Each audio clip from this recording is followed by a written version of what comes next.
के नथिया चढ़ली जवानी में दिहले विपत्तिया।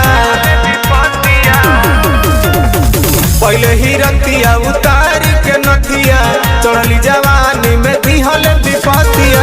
कके मीठी मीठी बात कहले हमारा से घात अरे सोटी के हमारा पजरिया में सहल जाता बहुते पिराता उठे दर्द कमरिया में सहल जाता बहुते पिराता उठे दर्द कमरिया में।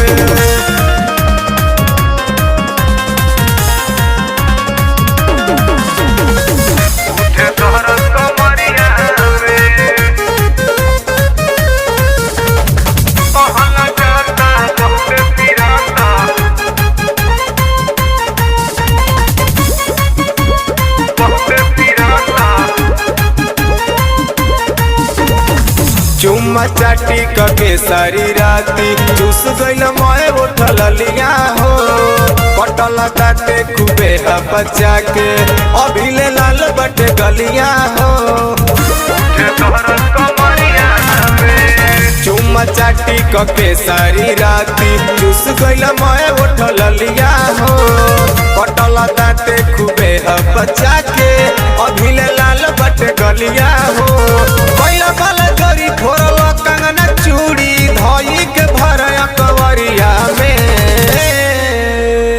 सहल जाता बहुते पिराता उठे दर्द कमरिया में सहल जाता बहुते पिराता उठे दर्द कमरिया में।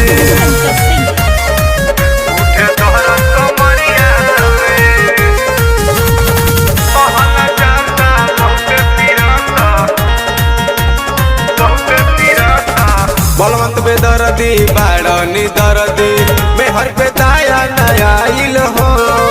जोश में बेहोश भइल तोहरा कुछ ना बुझाइल हो। मिथिलेश सैया बाड़ कसैया मेहर पे दाया नया आइल हो। जोश में बेहोश भइल तोहरा कुछ ना बुझाइल हो। ओके पकैया मजा मरल सैया लोर भरी दिहल नजरिया में सहल जाता बहुते पिराता उठे दर्द कमरिया में सहल जाता बहुते पिराता उठे दर्द कमरिया में।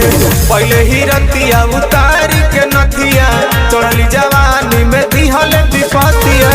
कके मीठी मीठी बात कहले हमारा से घात अरे सोटी के हमारा पजरिया में सहल जाता बहुते पिराता उठे दर्द कमरिया में सहल जाता बहुते पिराता उठे दर्द कमरिया में। जय मरद साफे का सही बना।